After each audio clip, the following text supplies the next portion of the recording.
The station where our veterans' voices are heard. MBR Talk.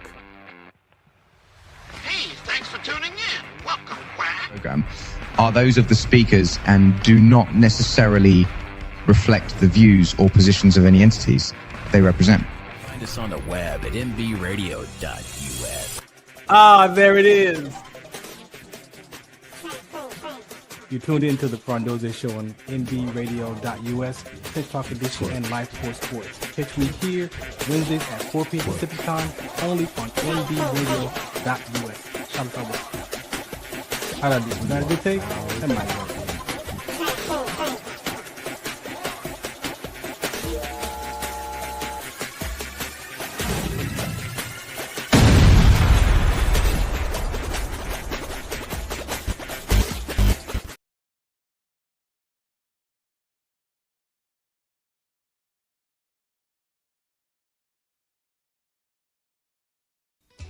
All right, good evening. Welcome to the Farron Dozier Show on KCA.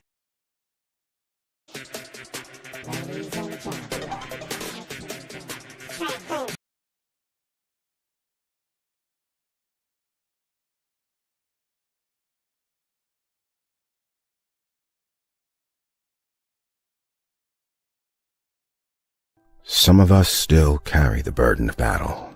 It threatens to drown us in our everyday lives. In battle, we had our weapons and combat gear to keep us safe, to keep us confident. But when we returned home, we were not armed with weapons and gear to cope with our own minds. I was lucky to find my combat gear, my mental weapon, and it's called Calmago.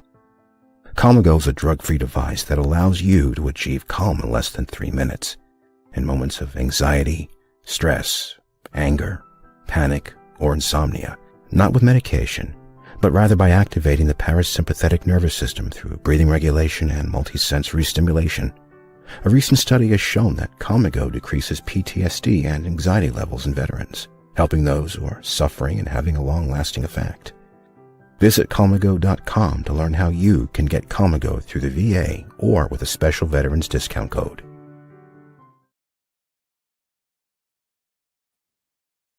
All right, good afternoon, and welcome to another episode of the Farron Dozier Show, Trench Talk Edition. You know, these technical difficulties, you just got to go with how it goes when it's live, huh? All right, again, thanks for listening and tuning in. Got a very important show for you today, as always, here on the Trench Talk Edition. Let's see what's going on in life today. I was sharing offline about one of the things that I do throughout the week, twice a week now, Mondays and Fridays. I mentor 4th and 5th graders around emotional intelligence. And just some of the conversations that I hear the children discuss, I reflect back when I was in the 4th grade. I mean, we all have our eras of generational things that we deal with in school. However, just some of these conversations that I hear these 4th and 5th graders having, they're like adult topics. Like, these are not like children just playing and having fun. They are like literally having discussions and issues and circumstances at 9 and 10 years old that you would think that, like, where are you learning this from? But as you look at, of course, today's generation with social media, just with things that go on at home, I mean, they hear the music. I mean, it comes from all different aspects of life, I'm sure. But this year, last year I did it. It was different. This year, and even the principal's like, there's something going on this right now, and very emotional, very the language. A couple weeks ago, I had to address the N-word with them, and these are a group of sometimes between 19 to 24 students that we have each week. And like I said, as a grandfather now with grandchildren and a 5-year-old grandson, it's like, man, like, how do we help develop our children to where they have the ability to have the space to share? Because I don't think they act like that at home. I think they probably hear that in their environment and then come to school and then play it out. But yeah, this year it's just been different this year for me. and I get an hour a week with them, so like 2 hours since it's twice a week now. And I'm just grateful that I'm able to do that and plant that seed while I'm there, to just share, life. And again, they have these affirmations that they say, I'm respectful of myself, my peers, my family, and my community. And they got them all memorized. But when I came on the scene, I wanted them to talk about and express what it is to be respectful of myself. And what does it feel like when you're not being respectful of myself, or of your peers, or of your family, or your community? And believe me, they know what's going on. They all have, their different words that they use to describe their experience of what that is. And to hear them share like ways of how they feel when they're not being respectful, even of themselves or their peers, but yet they act like they don't even act like they like it's just a totally different act on the other side of that. So they know what's going on, but to get them to practice being present to that experience and how you can leave a person. Yeah, we say that no one can make you mad or make you anything. Yes, but you have to have that strength and that self-confidence and self-love for those words not to affect you. But but words are powerful, right? And so they do know how they feel in their emotional mindset. But just creating that space for them to have that talk, I pray that that's enough, that that will start them to get to practice that throughout their classroom, because of course it plays out in the classroom, it plays out on the basketball court, or playing football. So that's what I'm up to. That's twice a week. The Lit Live show, the Revolution Radio show, that has came to an end. That was a 4-year run over there when it was Dash Radio. Now it turned to Lit Live.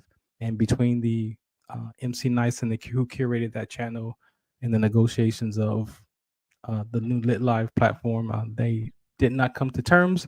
And so that show has been discontinued for now. I am thinking about bringing it here to NBR, the Christian Hip Hop Talk Show. So I'm either going to do that, or I did send it to Sirius XM to see what I could get over there. They do have a Christian hip hop talk show on their app, and so I sent it over there. Or I might just take a break. I got a list of shows that I do, and so I might just take a break with that one. I'm praying on that to see how that one plays out. What else? Sunday nights, of course, 8 p.m. Pacific time, KCA Radio. That one is still live. That's the variety show with sports as well. That's my number one show. That's my number one show. Yeah. What else? The Beyond 2D will be coming back soon. Jessica took a break, so that one is on break right now. So we'll be back either this month or next month, but I'll let you know when that comes out. I think that's it. The ABA basketball teams. Yeah, we have 3 ABA basketball teams in EQ Athletics. And so we have the Ventura County Orcas, the Riverside County Mavericks, and the Inland Empire Hounds, the IE Hounds. Right now, my partners are only allowing me to launch the IE Hounds right now. I do want to launch the Riverside team, and I would love to launch the Ventura County Orcas as well. But what I did was I included them into the ownership, and so now I don't get to only vote anymore. So I have to share in those conversations. So if I get outvoted, I get outvoted. So right now, we're launching the IE Hounds for sure. They were number 10 out of the 150 teams in the ABA last season. They were number 10 up to number 5. So we want to keep that momentum going. And also we created a campaign for this season called For the Love of Dogs. And me and one of my partners, Dr. Bonds, were talking one day, and I've had to put my dog down, my boxer down, after 14 years, and he was talking about how he had his dog for like 17 years, and so we noticed that both of us were still kind of grieving our animals, and but the IE Hounds being a dog. I was like, well, why don't we just create a campaign and around all the different services for dogs, and bring those conversations to the forefront, especially those who have grieving their animals as we are, And so we're working on launching the campaign for this season for the love of dogs. And we're going to be touching aspects all the way from breeders all the way to the veterinarians, and of course those places that cremate animals as well. So we're going to get all those communities together, the foster organizations, all the organizations, things that are related to animals, to dogs for sure. We're going to bring them together with our entertainment as basketball, and share a lot of stories, share some content, share some information, some resources. I've been looking at stuff on social media, and I guess there's some issues with the president and cutting funding for the animal shelters. So there are things going on in the world around our animals, and so we're going to kick it off with dogs, and then we're going to ease the cat inside of there, because I mean I'm 55. When I grew up, you didn't have a dog and a cat in the same house. There's somebody was going to get eaten that day. But people have trained their animals to share the same living space, and so I'm always amazed when I see a dog or a cat hanging out together, because like I said, in my day, that didn't happen. And when I had my dog, for sure, that cat was going to be somebody's dinner. So those are the things that we're going to be taking on for the ABA. That's the American Basketball Association. It's still around, and then we have a couple of franchises over there. I think that's it for now. So yeah, if you want more information about the sickle cell trait, of course, you can go to wdconsct.org. There have been some breakthrough conversations around sickle cell trait for sure, because they're starting to document that with sickle cell trait and exercising and the rhabdomyolysis, there have been people dying, of course, from those complications, but the kidneys are become a problem because the proteins, and there's been urine blood in the urine, and so they're associating some of those issues, and even the rare kidney cancer is triggered by sickle cell trait. So they're starting to pay more attention to it because it is causing health complications. So it is not benign. We've been battling that conversation since I've been at it for 14 years. Is sickle cell trait benign or not? And so it took some studies from overseas in the UK, not in the United States, but took some studies overseas for them to come together and document that, yes, there could be some problems with sickle cell trait in the kidneys. And we've seen people have complications and a rare kidney cancer that's connected to sickle cell trait. Oh, somebody put... They put people have trained their animals to piss on the toilet. Yeah, I've seen videos of animals using the toilet. They don't flush the toilet, but they definitely use the toilet. All right, so we're gonna play one more PSA and come back. I have a very important conversation for you coming up next. Of course, Big Dre is here. We got another guest coming on at the bottom of the hour, about the 45-minute mark, and we'll just be having organic dialogues here. So. Again, thanks for tuning in. This is the Farron Dozier Show. Oh, let me turn that banner off because that is going to play through there. All right, we'll be right back.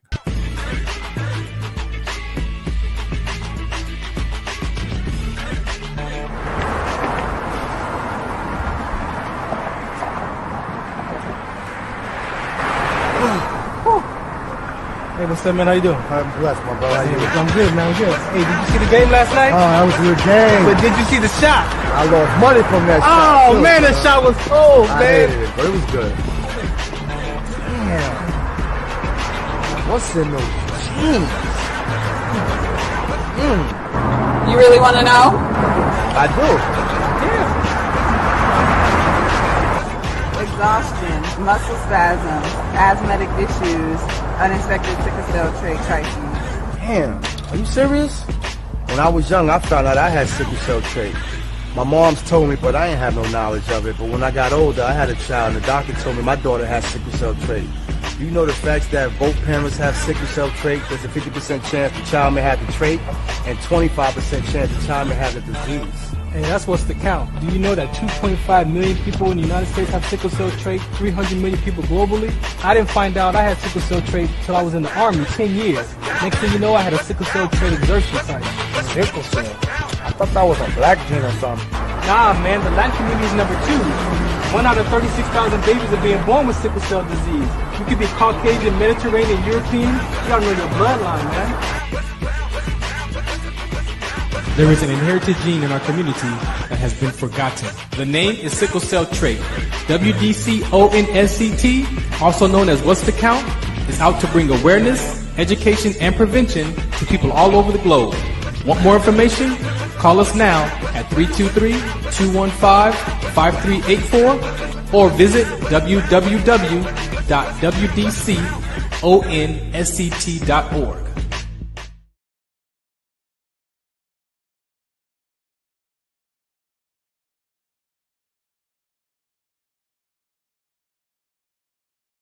All right, welcome back to the Farron Dozier Show on MB Radio. Make sure you go to mbradio.us to check out what's going on with our veterans podcasts and talk shows over here.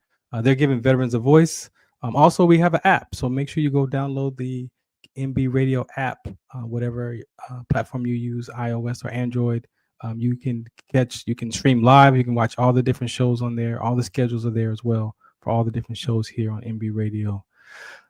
So today's topic is very important. I lightly glazed over the conversation that I do with the elementary school students because, like I said, I'm just so shocked at their conversation. But really at the core of today's topic, I believe, is what is going on with us as people today, right? And for me, when the work that I've done on myself to be in front of you, that sense of belonging is important, right? And so we know that we all experience some level of being bullied.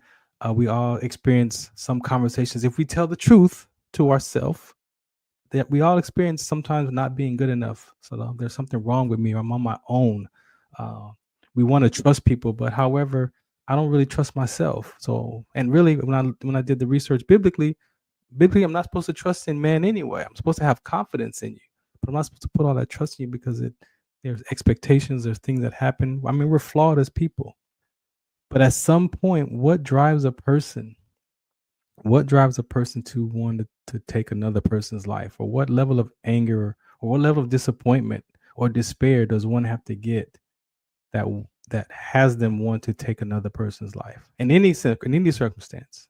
Right? In any level, in any age bracket, right? So the little girl that we talked to on Monday, we discovered for her to be kind of like the ringleader of the group.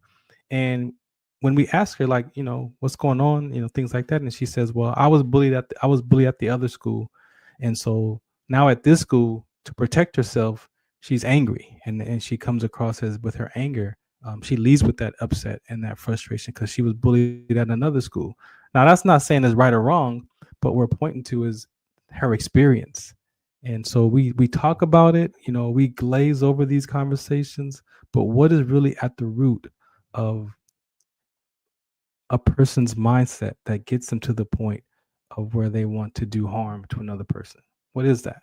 Because the commandments are, those number 1 and number 2 is to love God and to love your neighbors as the same as you love yourself. So how much does one have to love themselves or not love themselves to take another person's life? And we see it all day long. But we have a guest today who's going to share some information and some of his background and what he's discovered and some of the things he's experienced around, I believe, this topic. Because at the end of the day, and we're human beings, we want to belong, we want to be included. But there are things that happen to us that sometimes our minds make these corrupted decisions, and then we start living from these upsets and these frustrations, and that can cause another person to want to harm another person.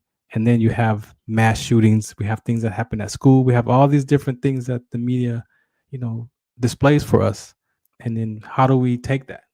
Do we tolerate those conversations because it hasn't hit my front door yet? Or do we really search and try to figure out how we can help these subjects? And for me, teaching that emotional intelligence, even at that level of 4th and 5th graders, we pray every day that they hear and apply something that they hear from us at those schools. So with no further ado, our special guest today is Mr. Bart Womack. Man, how you doing today?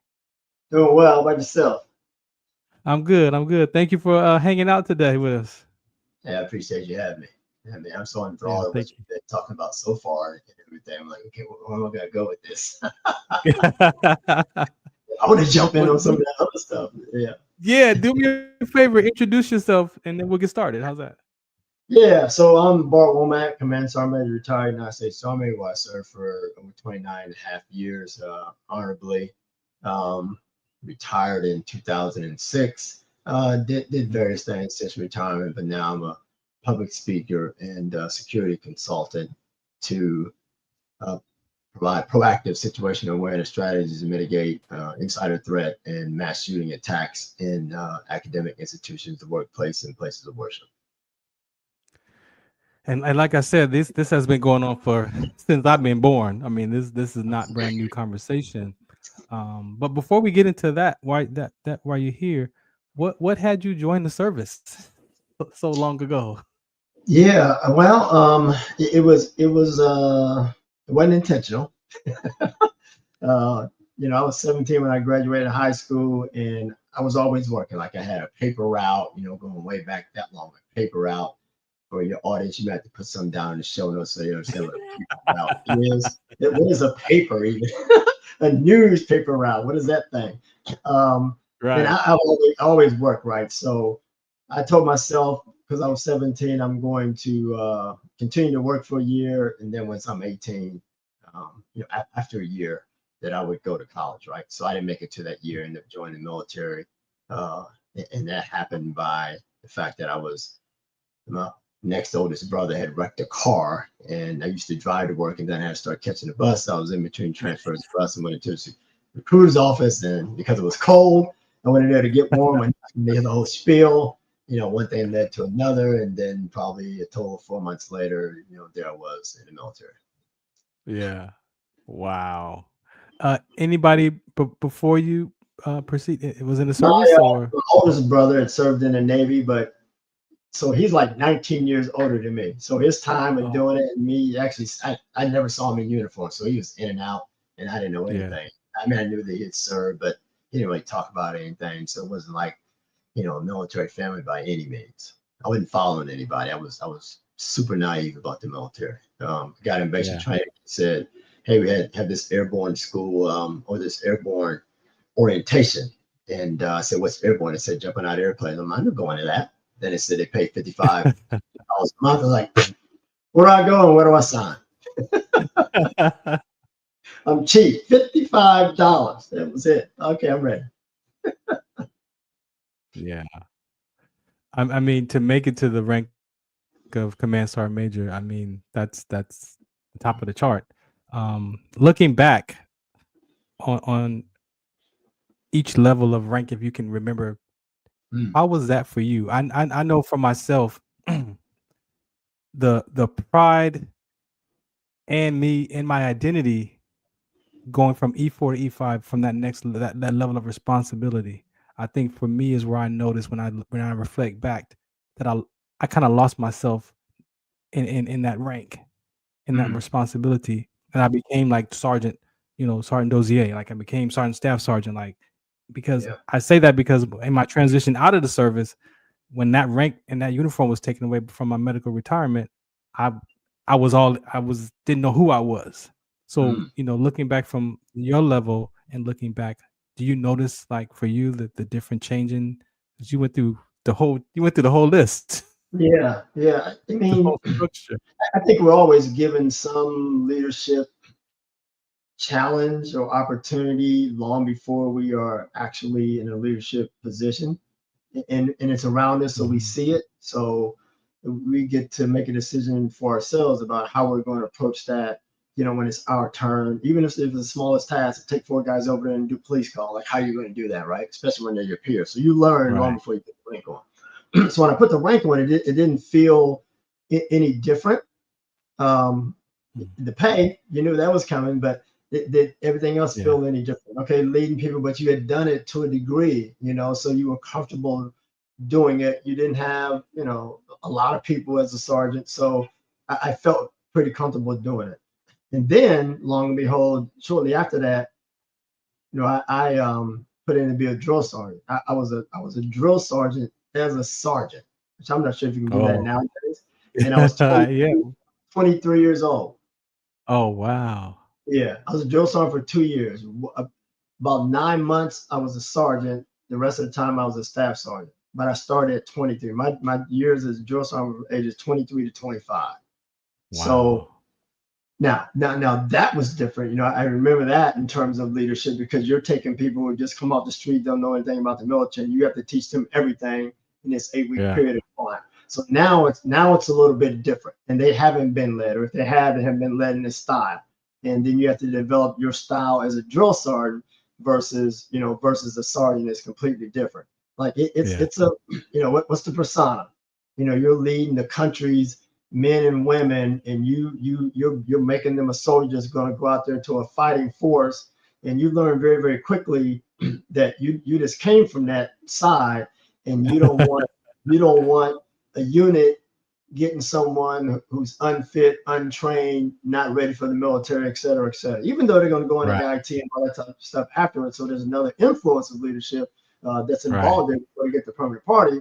But still, if you allow them to go to AIT, you have to be responsible for that.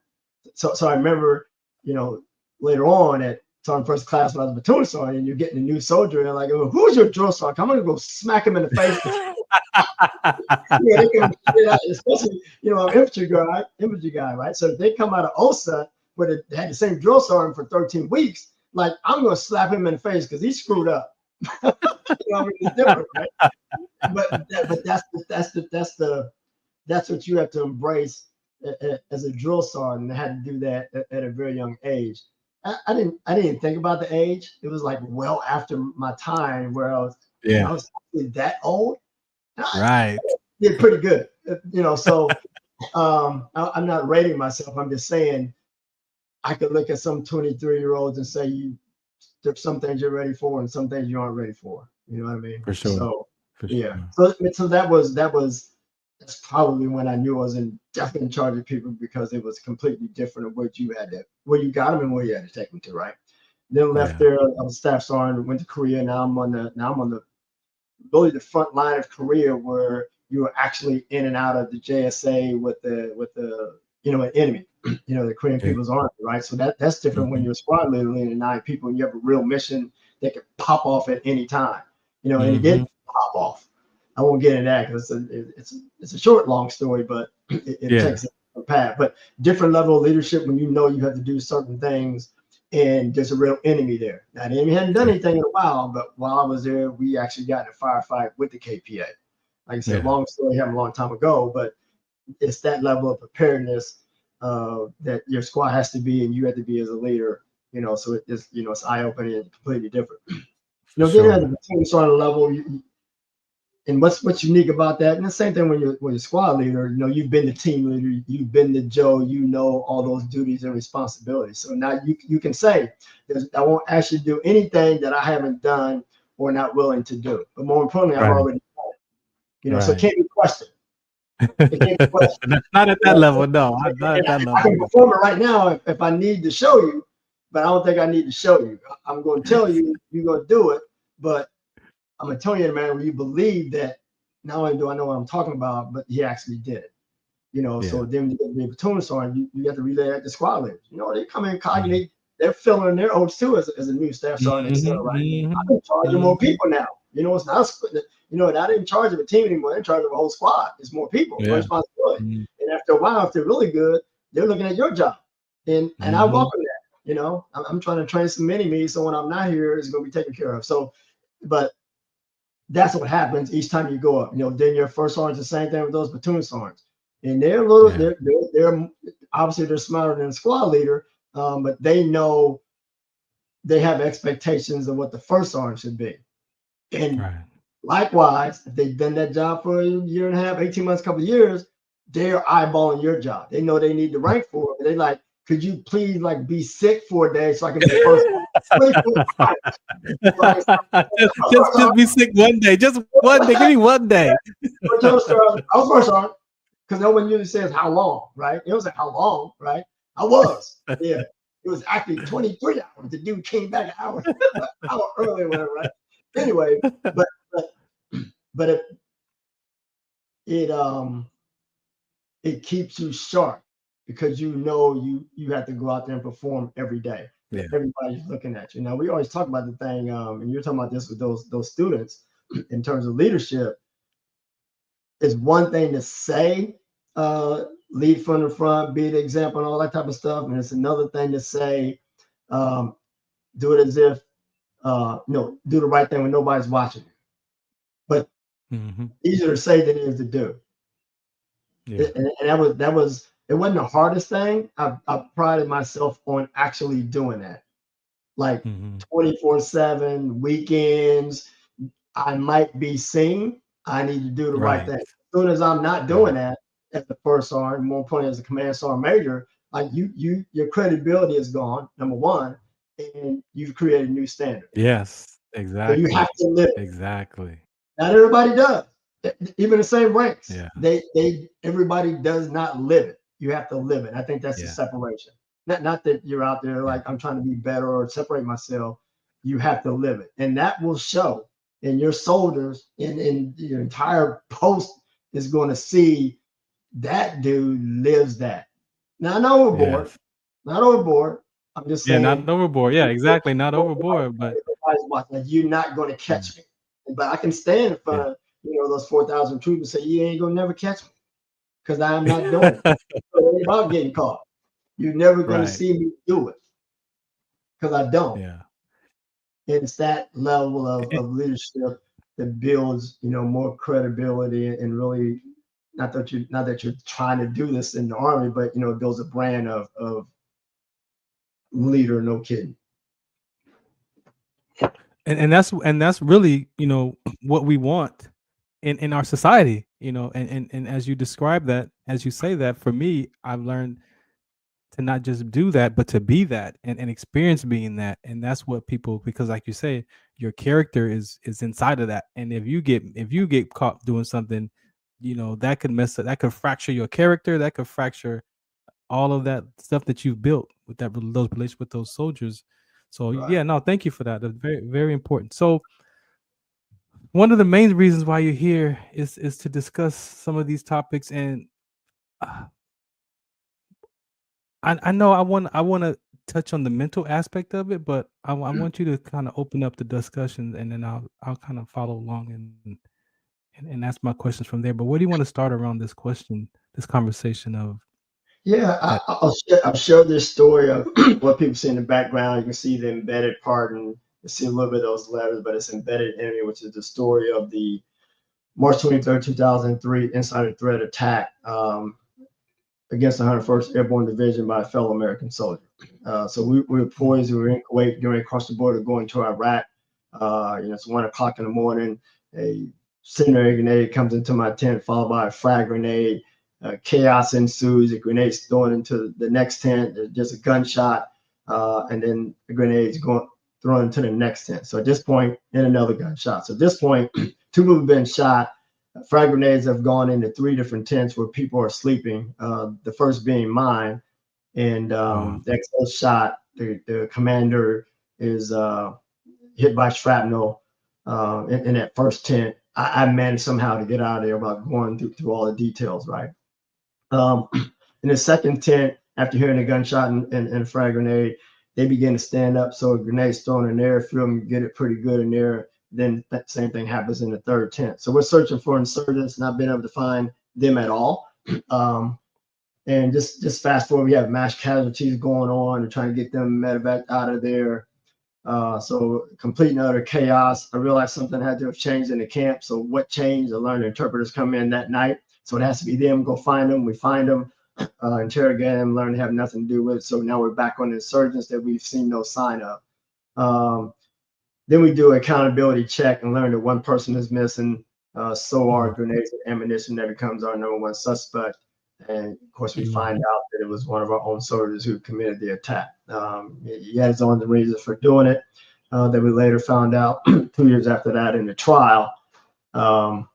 We had written anti-American things. I'll read a couple to you. I do not like the military. They have too much control over people's lives. I suppose I'm just anti-government. I wrote that in 1993.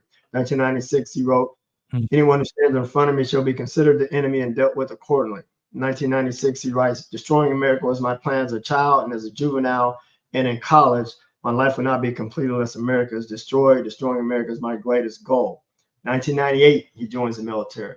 So this was planned, so we're thinking we're thinking after he's captured, like what did he put out there? What was the sign that we missed? Well, we didn't miss a sign because they planned this all along, long before he even joined the military.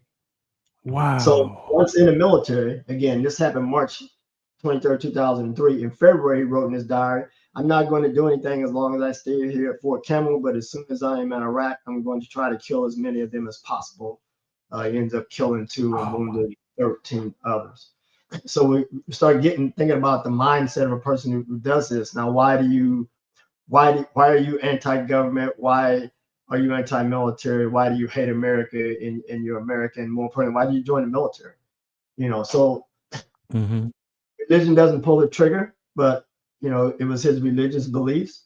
He even went on to say that you guys are coming into our countries and you're going to kill our women and rape our children. That's what we said after we caught him. And I had to digest, what does our mean? Like I said, it was all put together 2 years later at the trial when we learned that he had those things in his diary. So my takeaway from that was that, no profession, level of education, ideology, or religion is above reproach. There is no profile. The insider threat is closer than you think. We would have thought that someone who wore the same uniform, took the same oath, et cetera, would be the least capable in having a mindset of doing something like this to his own fellow soldiers, but obviously not. Right.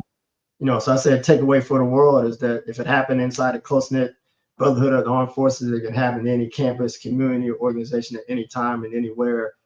Domestic terrorism is our new reality. So after lives lost and bodies mangled, you start thinking, okay, what do I do with this? Like, what am I supposed to do with this? God saved me for a reason. When 2 other people that were on my team was only 3, that they were wounded, and others wanted, like I said, 2 people killed. But why me? You get that survivor's remorse. So I knew that I was supposed to do something, and so I wrote the book Embedded Enemy: The Insider Threat. And after you have the story of the book, I put in there these situational awareness strategies to try to enlighten people to have some tools they can use to mitigate an insider threat.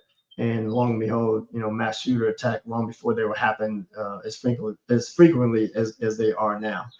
So those strategies are trust no one. I heard you align what the Bible says about trust. I was like, wow, so poignant, so timely, right?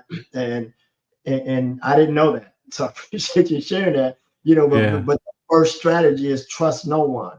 And obviously, I'm going to say that after coming out of an attack like that, if it happened in that manner, someone's supposed to have your back, shooting you in your back. Like one person you killed shot point blank in the back. So trust no one. And when I say that, I want people to think about how they trust.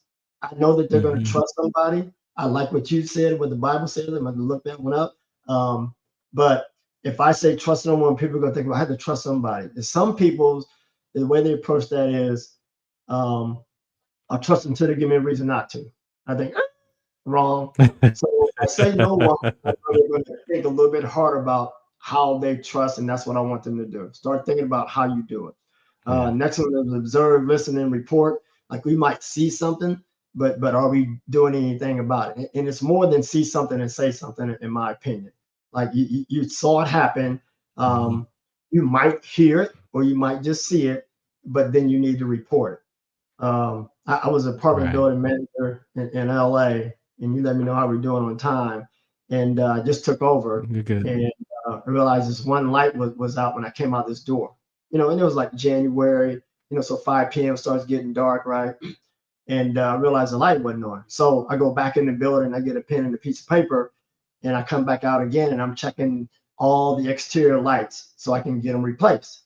And I say to myself, if someone's watching me right now, they should think this is suspicious behavior. It's casing. I'm casing the building.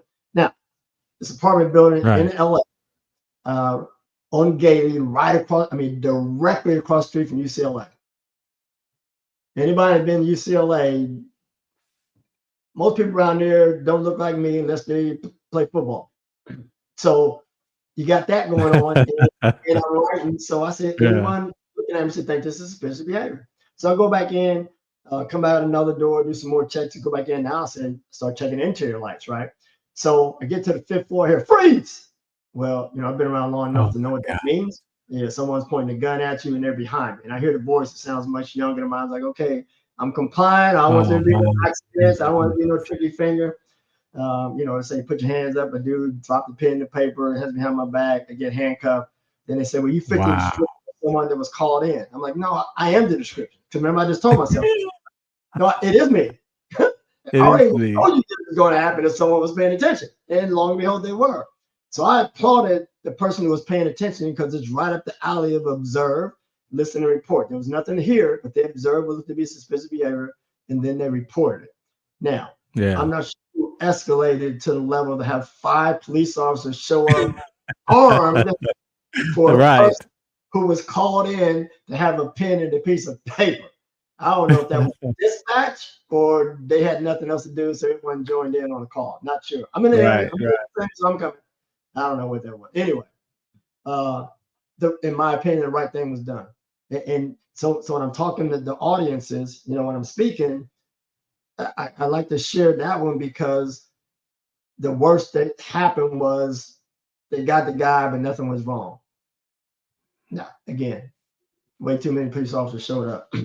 Next one is know your neighbor. You kind of alluded that in your in the beginning as well. And what I mean by that, I don't mean just the person next door, but I mean like your fellow student, your fellow coworker.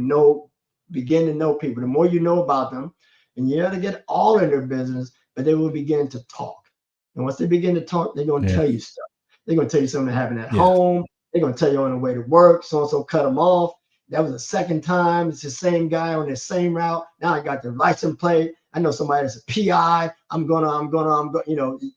If you are paying, if you are listening to, if you know them, they'll tell you, right? And it goes on, the more than that. But just take some time to know them. Then the next one is listen, don't just hear.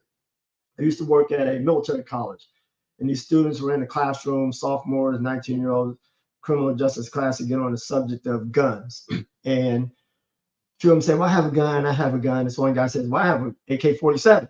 They kind of laugh, and it's in the trunk of my car. Now, the professor's in the classroom, and the professor knows that guns aren't allowed on campus, right? But the professor doesn't do anything. But a fellow 19-year-old student was listening to the point where he said it sounded a matter of fact. You have to listen to where something sounds a matter of fact. Otherwise, you just hear it. Someone calls you and says, hey, get out the trash, and you don't do it right away, and they tell you 3 times, like, I know you hear me.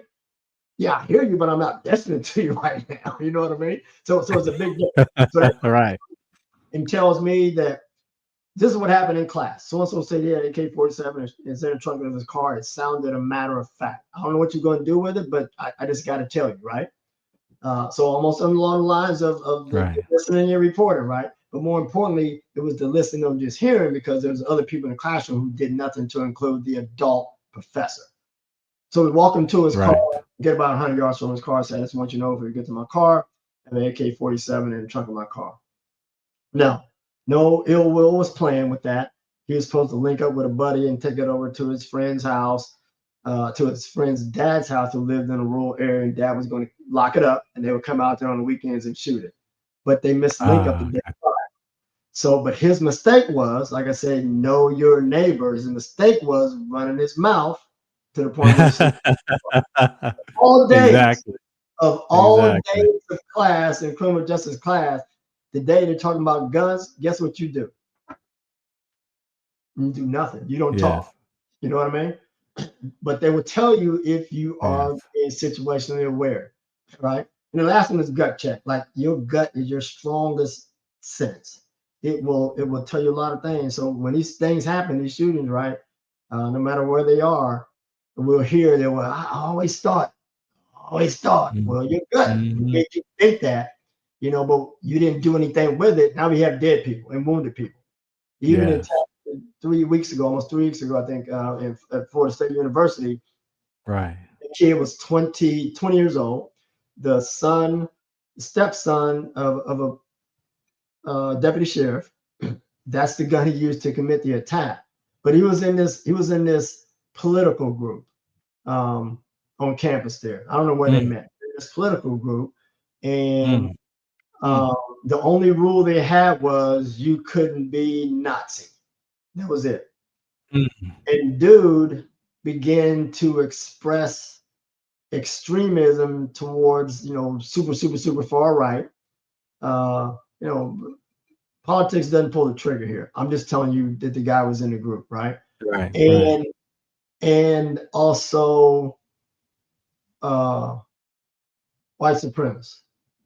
He got extreme with both to the point where the president running the group kicked him out. You violated the rule. There was no Nazis, but he was so extreme with it that they kicked him out. So extreme, yeah. Yeah, but when did we hear about that? After he killed 7 people, 8 people. Damn. That's when. And injured others. To me, that was the sign. You have to pay attention to what they're giving you. One thing, you're already in a group, so it's already borderline something. And right. I think that people have a belief, and we're encouraging people younger and younger to believe in something like believe for whatever or fall for nothing type of thing, whatever the saying is. But we encourage them to believe in something. So we shouldn't be surprised as parents or anything when they go out and now they're believing in the same. Well, I didn't mean that. You're the wrong. I meant this, not that. And someone got to them. Right. Exactly. Radicalized. Radicalized is okay, but then when you are so against someone else who's not for what you are for, and then you become extreme about it, and after extreme, it just boom, just a matter of time. And that's what happened to him. Now, he didn't even kill people that was against what he was against. 2 of the people that he killed was a guy there for the day to, he provided all the food and stuff for the cafeteria. He ran that contract, and he was walking around outside with the cafeteria manager. He didn't know how they were aligned or anything like that. But when you become extreme, it's just a matter of time. And when you become extreme, you don't just sit at home and become extreme. It don't happen like that. You got to do something to tell somebody something. So that's why we have to be situational aware. So when I came up with these strategies, when the book came out in 2013, it's still new because you're just not finding out about it, right? I began to fathom at the time they would be relevant for quite some time, because while I was writing the book, I began to watch what I perceive to be insider threat attacks. So I'm not talking about every shooting going on is one. I'm saying if it follows the model and it follows that these strategies can help to mitigate it, then it aligns with it, then I'll talk about and I'll use it as an example. So I had hoped that these strategies would last for a while and be able to work in these situations. I couldn't fathom at the level of attacks that have happened since that time. I did not see that. But to this day, no one's the wiser in an academic institution or the workplace about these attacks, because they don't even know. Not just about these traits. They don't know about anything because no one talks about that. That's why they're proactive. Yeah, exactly. Not run, hide, fight once the bullets start. But you need that too. But when I'm talking about, we'll stop it before it happens. Let's stop the shooting. What leads up to that? Yeah, what's the patterns that lead up to that, right? And you think about that person of that little group, right? And this guy the disposition was so bad they kicked him out. But he didn't go tell anybody on campus, like, we have this ticking time bomb that feels this way. Watch out if you are against. He didn't tell anybody. Right. So that's why I watched the attack, and I wait 2 or 3 days as they do their investigation, because that same type thing comes out all the time after the fact. After the fact. After the fact. Yeah. It's you know, we say we communicate well, but communication is also listening, and we say that we're good listeners, but a lot of times we listen to react or to respond, and like you said, you miss those key descriptions, those key words that people say that are on a level of extreme versus just a casual conversation. Like we overlook those, even with our, with our children, with our loved ones. Like we hear them, but like you said, I believe it is there's a level of confidence, a level of self-confidence that has to be had for me to say, hey, you know what, man, I heard you say that. What's going on with you? Like that's a different kind of person than to be like, I heard it and then let it go. That's a level of courage. I like to tell students that it is cool to be courageous. I need you to step in. Some things that are said beg a question. Some things that are done in front of you beg a question.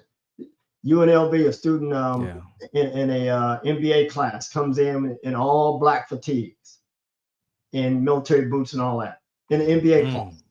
Now, that's fine if the subject was that, right? But teacher doesn't, professor doesn't say nothing, fellow students don't say a word. Now, nothing happened. But in your eyes, in this class, and the person wears this and hadn't worn that before, it begs a question. I don't care if you make a joke about the question, but this is the education that students and people need. They can't think fast enough to be sad enough to say, you can make a joke like, okay, do you have an audition as a military guy? Did you just join special forces? Are you Delta? Are you a SEAL? I mean, you can make a joke about it, but it begs a question. Let's hear what's coming out of their mouth, because we don't know if they're going to go to wherever and go right back with the gun. They're making an assessment. Nothing happened in this class. Okay, next week, I'm just coming and shooting. I gave a warning. Doesn't this look odd? Does it have anything to do with NBA? But no one said anything. Nothing happened. My point is, some behavior and some things beg a question. You put it right out there in front of you. But that type of thing happens all the time.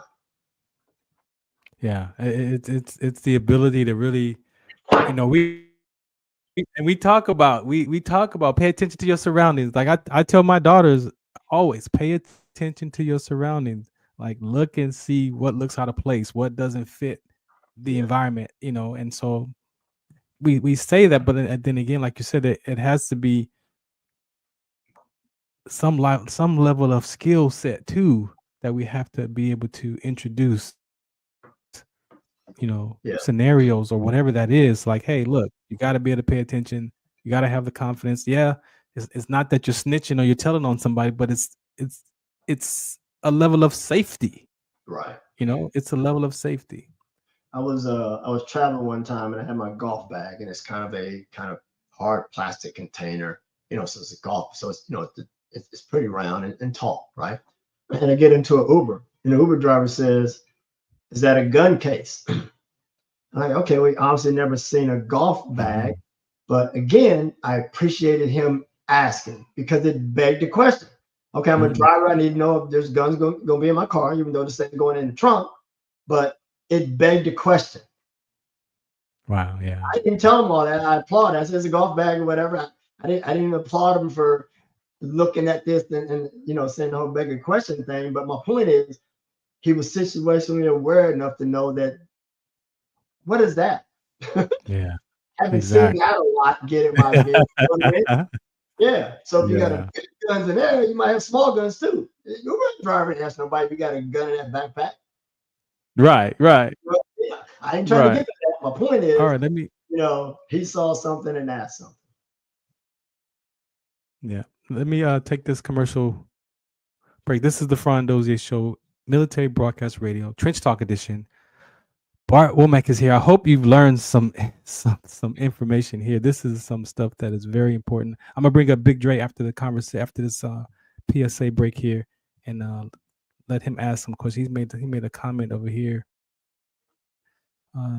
He's made a security assessment on threat. Yeah, so he definitely has some feedback for you in this dialogue here. This is the Farron Dozier Show. We're gonna come right back after these public services. Zetovia salve, made from natural and organic ingredients, Good for inflammation, poor circulation, hemorrhoids, yeast infection, lip sores, dry coughs, eye pain, minor cuts and bruises, and ready to purchase at botanicaherbalco.com.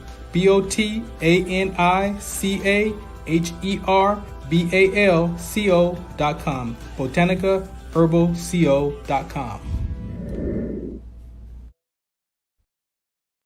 Do you remember studying sickle cell in biology class?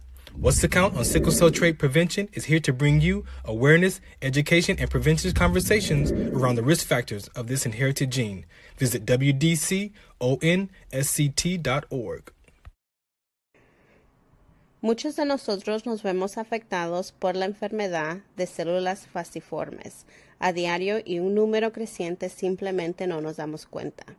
Los impactos de esta enfermedad afectan a todas las personas y en especialmente a las personas de color y con antecedentes diversos. Estar en servicio conmigo y con los demás a medida que creamos una mayor conciencia sobre cómo identificar y dirigir el tratamiento de los rasgos de células falciformes y ayudar a las familias a saber cómo superar el trastorno de células falciformes. WDCONS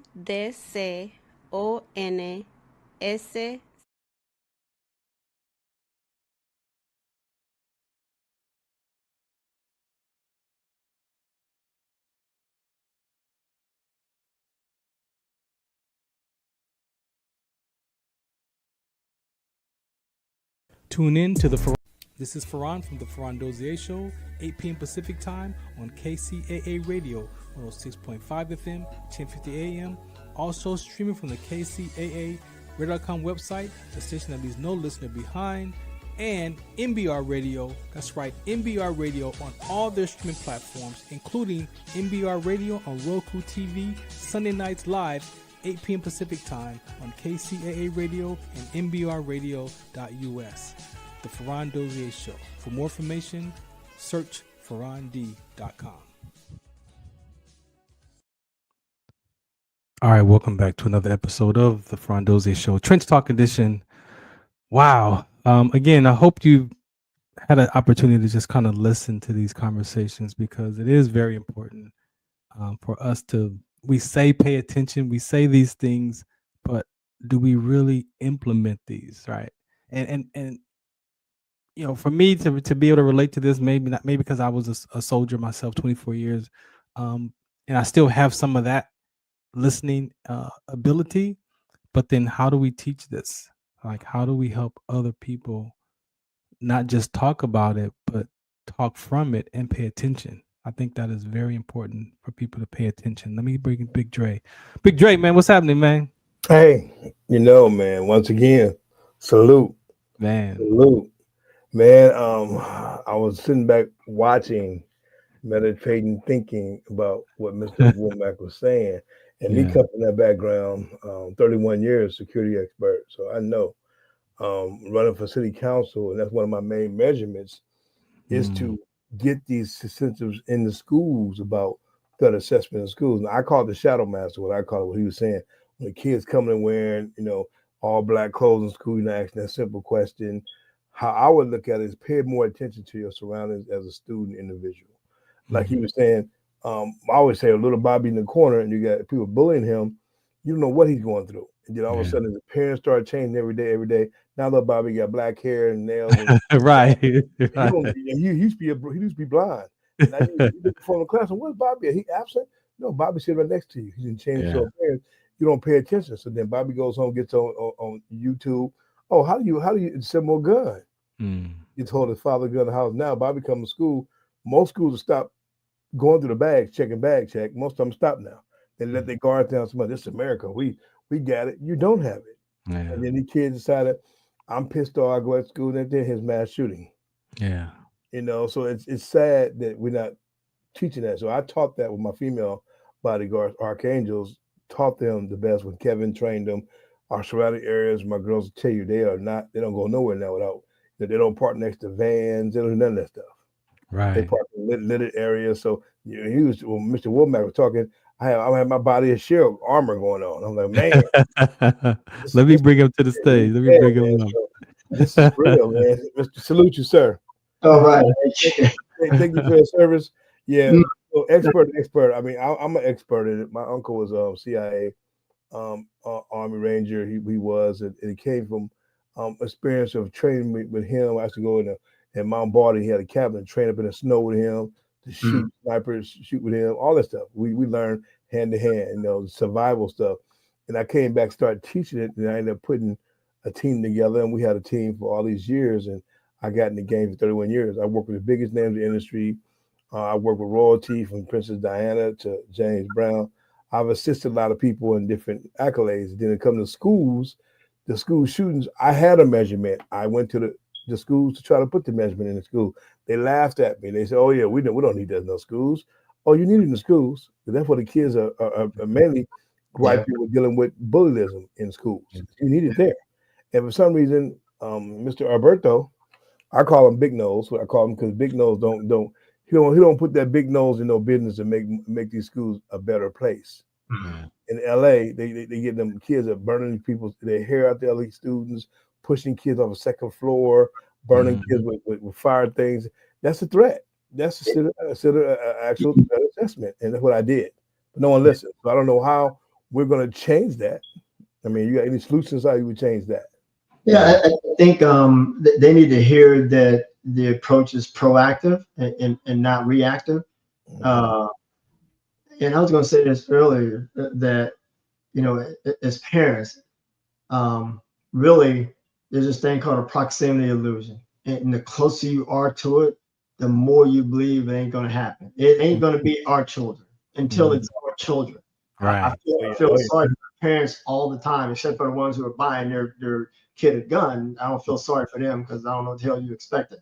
But for the ones who, and they don't see the signs. They don't listen. They don't observe. It's just their kid doing what their kid does. So even the thing like you said earlier, is that wait, did you just say that? Well, parents, the closer you are to it, you don't hear it in the same way. So you think about that kid at Florida State. You telling me that you have that level of extremism. I'm not saying it was taught in the home, but you trying to tell me none of that ever came up in that house at home? Right. No, it came up. He might not have took the conversation to the extreme, but it wasn't a situation where it wasn't mentioned at all. At all, right? Yeah. So, but it's those things, that proximity illusion, the closer you are to it, the more you believe it ain't gonna happen. And that's what's happening in the schools. They think, well, we had nothing like that. We had some fights and stuff like that, and this stuff. There's some stuff, but it ain't gonna be like that. And so they try to wish it away. There was a school shooting in I think it was Santa Fe, Texas, in 2019. Yes. And I'll tell you about the attacker in a minute, but I wanted to hug this little girl because she said this: "I always knew it was going to happen here." Now, where did she get that from? Like, her standpoint, for her to say that. But guess who wasn't saying it? The administration. Bingo. The administrators wasn't saying it. Bingo. But the students are saying it. So they're like begging for something, so the dollars has to be put into the training. So when I go speak, I mean, it don't cost that much to bring me in and facilitate a class, to do a training and, to speak and all that type of stuff or whatever, to save lives versus some other stuff that they're spending money on. So it does cost you some money, but I get a college and they say, "What do you charge?" I say, "What's a student's life worth?" Okay. What's your life worth? Obviously, silence happens, right? I tell you, budget, let's negotiate. But how's that Bentley you driving as a principal? Yeah. How much is one student's life? Because I know that my talk is going to save one. It's going to save all of us in the audience. But how much is one student life worth? Yeah. Okay, but then you can afford me if you care about that. So I mean, I understand your job as administrator, but you don't have students, you ain't gonna have nothing. Yeah. So but that's high school. When you're talking about the kid changing the nails and all that, he wore to school. He had worn it at a time a shirt that said "Born to Kill." I mean, he already taught me something, right? And then he frequently wore in Santa Fe, Texas, he frequently wore, like almost daily, a trench coat. Yep. When it's 85, 95 degrees. Darn straight. Yeah, most of the time, right? And not only 85, 90 degrees, like, okay, it rained 4 times during the school year. maybe five. Yeah, wow. I'll give him 10 for the whole school. Wow. We're wearing it on days, those 10 days plus those other days. Wow. It begged a question. Yeah. I want to hear what would have come out of his mouth. To me, if I see that and it's 85 degrees, well, it ain't raining or whatever, and I see it 2 days in a row, I mean, as an administrator, and I don't care how old they are, they need to know some history. What does that mean, Mr. Adams? I mean, with the trench coat in school. Just well, see, what trench coat means to me, what associated to me is that your whole mindset and your whole body means that you're shameful. You're ashamed of something that happened to you. When you cover the body up, when I was learning martial arts, when you cover it, shows that your abundancy of your confidence is not good. When you cross your hands, mean you don't really care. When I teach people, when I was learning my Tai Chi back in the Aikido, my sensei would always tell me, when you do this right here, when you greet your opponent, you never take your eyes off your opponent. You always bow. Most people come down and do this right here. So you're blind. It's like a deer. People say, why do the horses have this right here? They have to concentrate in their running, so they can't see what's next to them. That's why the horses. So when you put them trench coat on, you're blinding everybody to the point that I'm selfish. I'm tired of it. I'm a cover up, and no one can see me. It's in their mindset that no one's going to see me pull this 12-gauge shotgun out, and these kids are coming to school doing it. The Columbine, prime example. Those dudes just walked around for weeks. That's what I wanted. That's what I saw, because I think this is a copycat world. People are seeing it and they are doing it. How can I pull it off? Even the attack, that embedded enemy attack that I survived, 6 years later, a major in the Army did it at Fort Hood, Texas. Yeah, I remember that. Then some years after that, a kid in 2021, this kid joined the military. Learn a trade. He was working with ISIS and giving them military plans to attack our troops when they were deployed. Yeah. Giving our fighting tactics to do that. And he wanted to deploy so he could help them kill fellow soldiers. It is a copycat world. So they saw this guy do it in 2003, and they're like, well, I can do it too, because ain't nothing changed. But when I was writing the book, I said, if they don't change something, keep doing what you're doing, gonna keep getting what you do. What I want to try as running for city council, I want to make it, put a city measure in LA and let the voters know you can vote on it, or we'll get some private funds to teach the school, the principals, teach the teachers proper way of training, certain drills. You can vote. The voters can vote that measurement to put money aside. If it's $1 aside, gasoline tax for school safety, that we need to do the next election and stop playing games. You want to put another 25 cents on gas tax? How about 25 cents on some security tax? To secure our schools. So that's how I look at it. That's what I want to put measurements I want to have when I start running for city council. That's my main topics, the security. So I want to call you Sergeant Major, Mr. Womack. That the conversation we're having is, like you said, that it's like the end result. It's like the after the fact, right? And you want to implement these conversations beforehand. And again, as I open up the conversation, the heart of people, the heart of the man, the identity crisis. Like why do parents not think that children don't deal with these identity crises? I mean, to me, that's what I'm looking at. At the end of the day, human beings, we want to belong. And if we don't have some type of identity, even if it's sports or whatever, I'm susceptible to political parties to find that connectedness, and especially if I don't feel like I'm connected to my family. Like there's a lot of stuff that leads up to even this part of the conversation that to me it's just still missed. It's still not there. Yeah, I mean, parenting is a tough job. It's more than just having the kids. It's especially, the parents have to keep up to date with what's happening in society, what could be happening at school. I mean, watching the news and see what's happening. Something that's happening in Iowa can happen in California. Just a matter of time. And with this thing right here, your 13-year-old student is finding out about it before you even come home from work, because they're already seen the thing that happened in Iowa, and they decide whether they're going to follow it, gravitate toward it, share with somebody else. Did you see that thing? They are much smarter now, and where they can outsmart the parent if parents don't have their household in some form of order. And that's what makes it hard. In addition to, like I said, that whole proximity illusion, that the closer you are to it, the more you don't think it is going to happen. Just right there in front of you. But I mean, I couldn't fathom that. And you hear that too. The parent who thought they knew, in the end, once they're interviewed, I never would have thought. That's that proximity illusion. Well, I'm in the process now with my team developing the active shooting school app that's going to be implemented when a kid's alert can see some of the people who can see that going to happen, can alert there's a possible school threat in the school alert. Not the kids be just pushing it. You'll go straight to our operator and say, look, we have a possible kid that's pretty hostile. He walk around there acting kind of weird. And you alert the principal's office, instead of letting the whole world go in panic, at least the school no.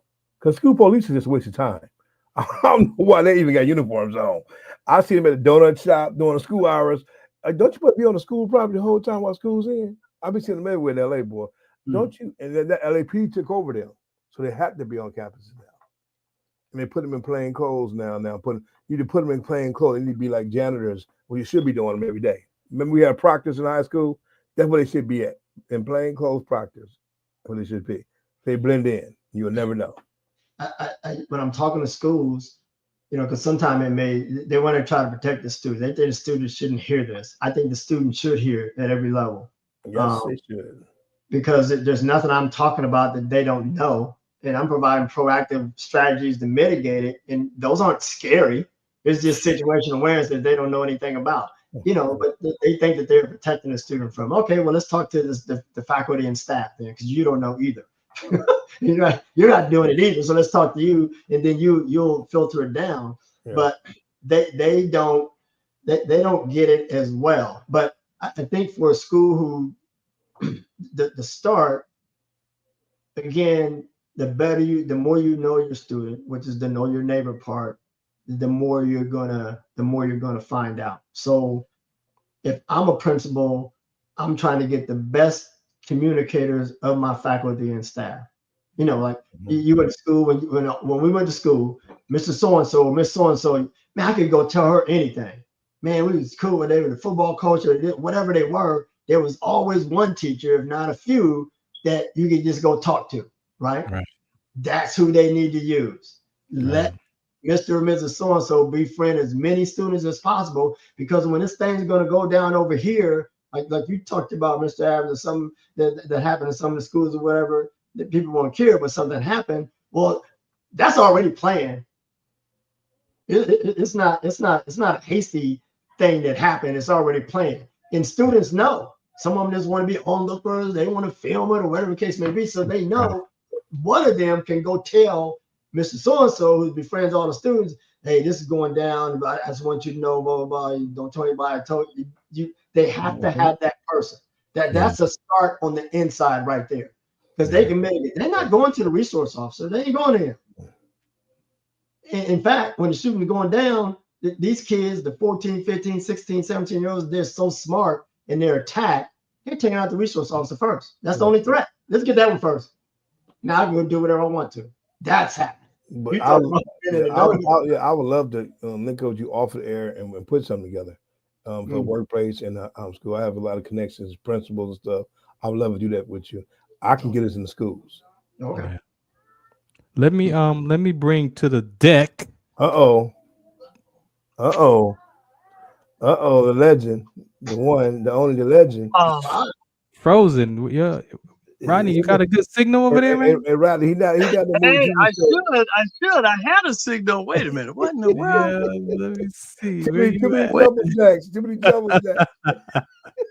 I was wondering why that image looked the same. It didn't. I'm like, is he looking in the screen down there? He froze down there. That's why he looked. He hit a movie Frozen. He froze it. But a double jacket fan. Come on, that. Yeah, legendary. You know what I mean. But yeah, we I would love to do that, man. Definitely, we have an icon legend, man. Over there. Come on, ladies and gentlemen.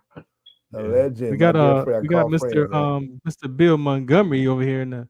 What's happening, Bill? Look at Bill. Hey man, I'm just I'm just happy to be on with you brothers, man. And listen in. Salute you, Mr. Hidden Figures, powerful man. Long time. Yeah, man. I hear you guys talking about some schools, man. You know that's my sweet spot. Yeah, man. Sweet spot. Mm-hmm. The sweet spot, unfortunately, is not that sweet. It's an after the fact discussion, man. We're trying to keep people safe. Yeah, we're trying to do that. We're trying to do, man. Trying to keep people safe, man. Sometimes it works, right? But everybody has to be involved. So the year 2018, a 14-year-old student had posted on Julian Edelman's account, his Instagram account, right? You know who Julian Edelman posted on his account that he was going to shoot up. He said, "Watch the news because I'm going to shoot up the school." Oh wow, I remember that.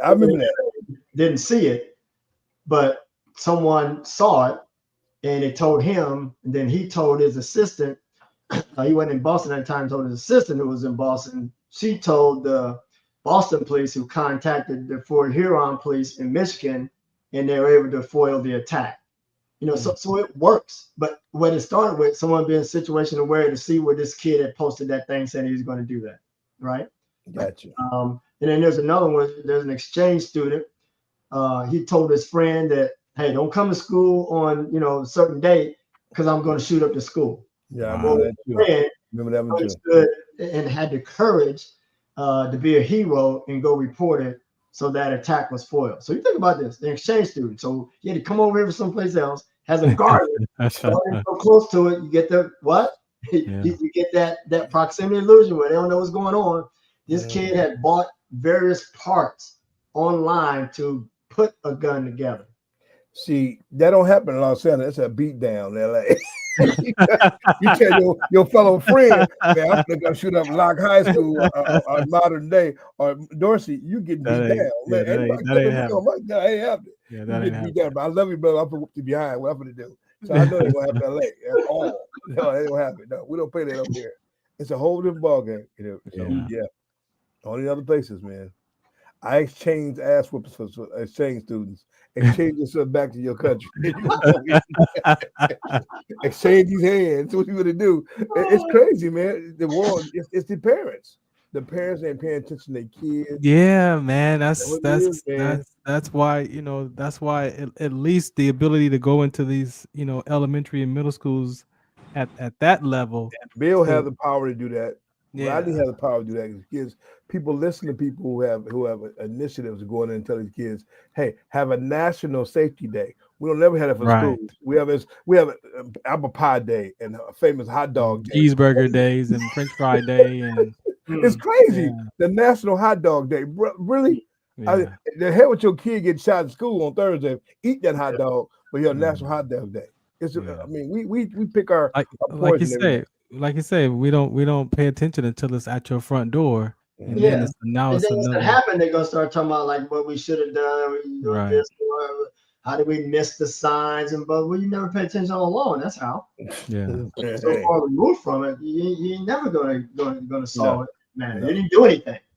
So I'd love to, Mr. Womack, get with you and put some big thing together. I have a couple connections to the mayor's office, a couple of Senate council people I could talk to, the Holly Mitchells, and about in different districts. Yes, hey, we do a safety day for women, for kids, teaching kids how to defend themselves when it comes down to attackers. So I love to do that.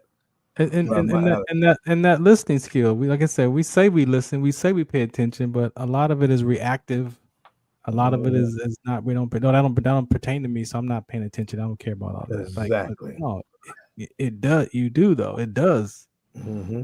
Definitely. You don't know when it may. So you got to pay attention. We got to get off this thing for a minute and pay attention. That's a huge distraction. I call the future ex-wife. Hey, you back, Rodney? You back it right? You back? Rodney, Rodney Allen, really, man. Good. Wow. Yes, sir. Bill said, "Wow." What's going on, guys? Bill said, "Legend." What's up, man? I've been telling people about you the last 3 days. I said, Rodney gonna be on the show. Hey, I'm glad. Oh my God. Oh, we had a little technical difficulties there logging in. So many people crashing. He's crashing the internet for Ron and my man Dre. It's all y'all's fault. Y'all My fault, bad, you man. know. My bad, man. My bad. Yeah, there we go, man. Ladies and gentlemen, It's all good. the man, 1970s. If y'all was around the 70s and didn't know what a burger was, y'all tripping until Rodney came along and said, "It's too big for my mouth." And everybody black said, "We gonna try it anyway." My mother bought like 15 jumbo jacks. That's right. She came home and said, That's right. He was on a commercial last night. When y'all was in the bed, I told Dad we gonna eat burgers. Oh. She said, "Where we going?" Jack in the Box. We gonna check burgers. We had 15 jumbo jacks, bro. After that day, we was hooked on it. Every Friday was jumbo jack night. Every Friday.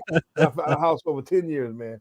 I saw the Wow. name before his picture, and I'm thinking, I didn't think it could be him. I thought it was something else. I know what's going on. And I was like, what? Like, really? Oh. The real? That's what I wanted right there, ladies and gentlemen. That's what we was going for right there. Right. I had no idea. I was like, what answer someone's name? Like, no, the real deal. The real deal, man. And, you know, we got to applaud him, man, because you know. Man. Hey, dude, brother, listen. I've been knowing Farron for a while, been knowing Dre for a while, Bill, man. These are class act people because they care about the community, they care about a positive message, they care about helping the youth. I like being around good people. And like you, brother, it's a pleasure meeting you too, man, because we're this time that we're in more than ever, we need to keep the youth motivated. We need to show them opportunities. That's why, you know, Dre's doing what he's doing, Mr. Adams, and going to be making his mark in local politics and doing his thing. Farron, he's been doing such great things, you know, telling his story and being able to really help shine a light on sickle cell and so many different other things. And I'm just fortunate enough to be able to be in the collection of good people. And my career, yes, I started out 1972 and worked with all the greats from Sammy Davis Jr. to George Burns to Mel Brooks to, I can go on and on and on. But now is the time that we're building. And so, you know, between being with Bill and the Hidden Pioneers and working with Bill and, you know, Bill and I are developing a TV show called Hidden Garages with young people. And, you know, it's just a real cool time for us to be all working together and making our mark in broadcast, in business, in politics, and definitely through education. Yes. Now, one thing I want to say, I'm sure everybody feel the same way out there, and people that are listening right now. Rodney is inspiration for us Black Americans because for a brother like him, being in the 70s, in all these years of Hollywood, never heard of Rodney going to jail, never seen no mug shots. And that's man, how many of you people you know in the industry right now ain't get a mug shot in Hollywood almost every other day? Robert Downey Jr., he broke the record. And they would let him out of jail to do movies and stuff. Right. They ain't never been done. Let a brother go to jail. He wasn't getting no Vin Rings, wasn't getting out of jail to do no part in the movie. You gonna stay in, you ain't doing that movie. But hey, yeah. Well, see, that's honestly, I didn't want to, Dre, brother, I didn't want to test the system. I didn't want to. And so I had, because it don't, apparently for us, it don't work the same. So I decided not to try that at all. And exactly.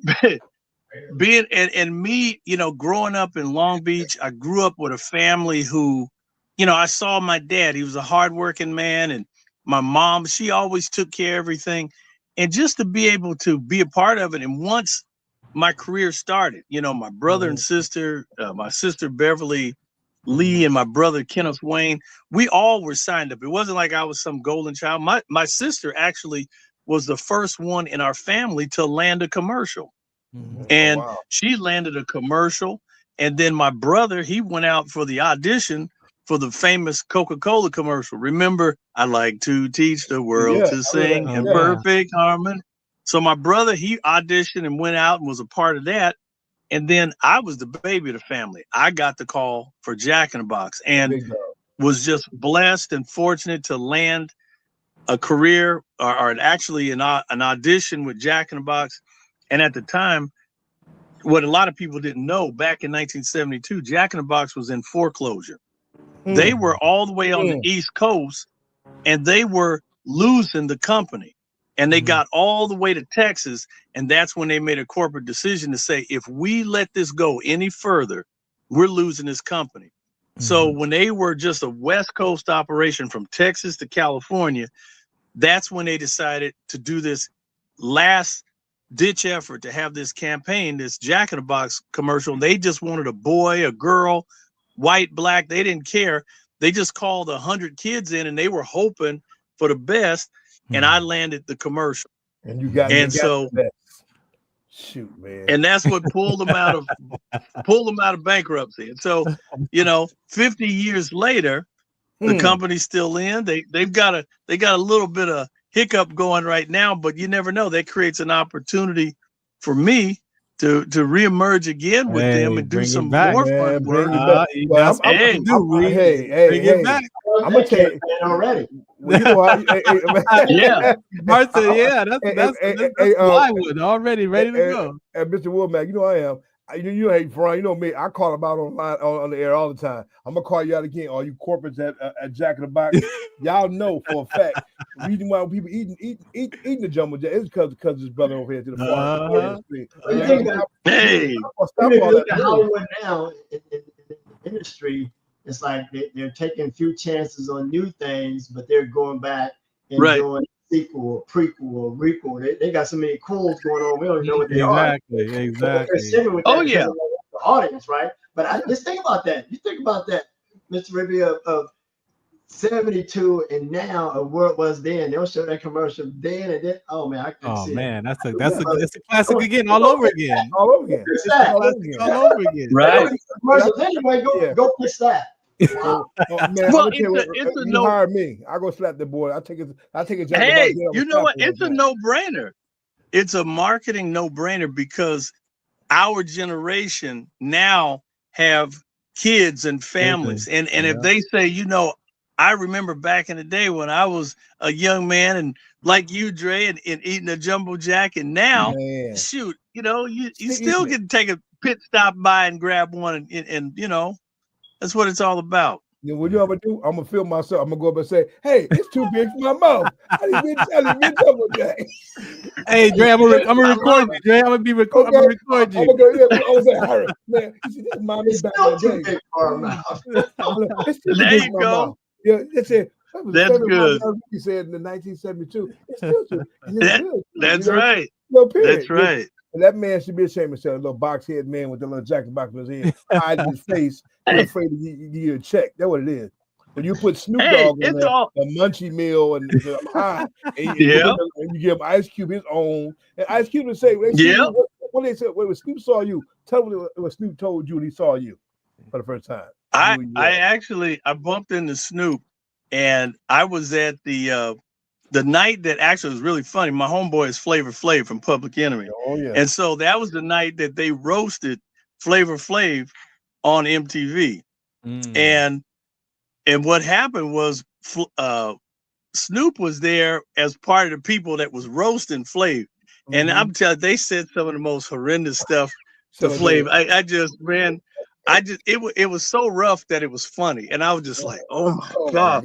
But you have, if you're gonna be roasted, you open yourself up for that. But we were all backstage, and so I saw Snoop. I'd never met him. He's from Long Beach. I'm from Long Beach. He was on the east side. I was on the west side, and I said, "Man, I want to meet Snoop." So we were backstage, and I just walked up to him, and I tapped him on the shoulder, and he turned around. I said, "Hey, man," I said, "I just want to say hello to you." And he's like, "Yeah, man." I said, "Hey, I'm Long Beach, man, Rodney Allen Rippy." And he said, "What? Rodney Allen Rippy?" And he freaked out. He was like, "Man, everybody is Rodney Allen Rippy." And I was like, I couldn't believe he freaked out like that. I mean, he really did. I was like, yeah, man, it was really cool. And I'm happy to see him with all his success and all the things that he's done and the Olympics and so many other things. And it's just, when you see that type of push and that type of reach within the masses, not just in California, globally, he's an influencer. And so You know, what do you expect? So that's how the big offers come in. That's how a lot of stuff happens. So I'm looking at between working with Bill and Farron and you, Dre, and Mr. Womack. I mean, I want to be able to use what I have as an access to the city of Los Angeles, the education, the youth, not only just here, but across the country. And I mean, we've got everything from technology. Yeah. I'm part of a group called Matrix Capital.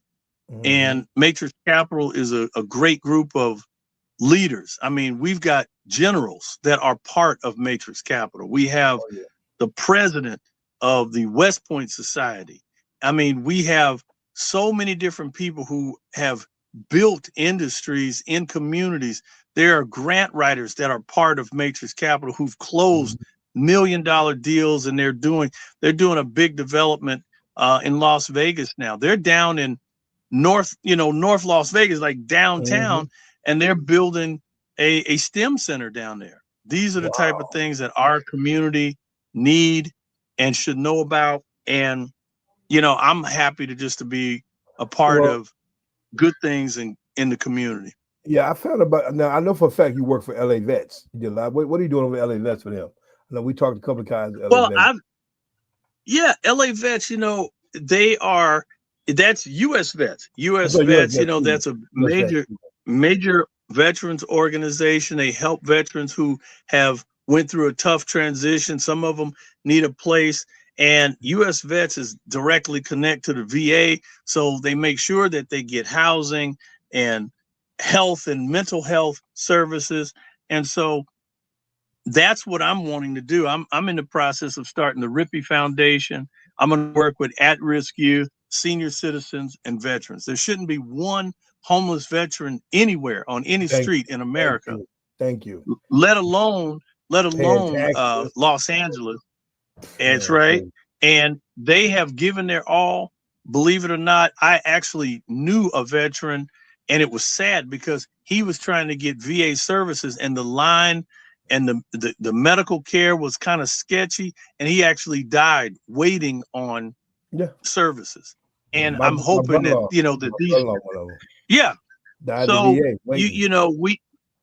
right. And these are the type of things that should not happen. And so hopefully,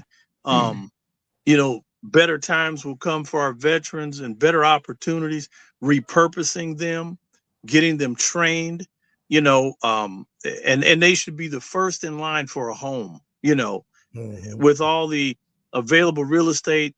Our veterans should be better taken care of. Okay. I always say that in my experience, even I didn't even go to the VA until 7 years after I got out of the military, just because of the myth.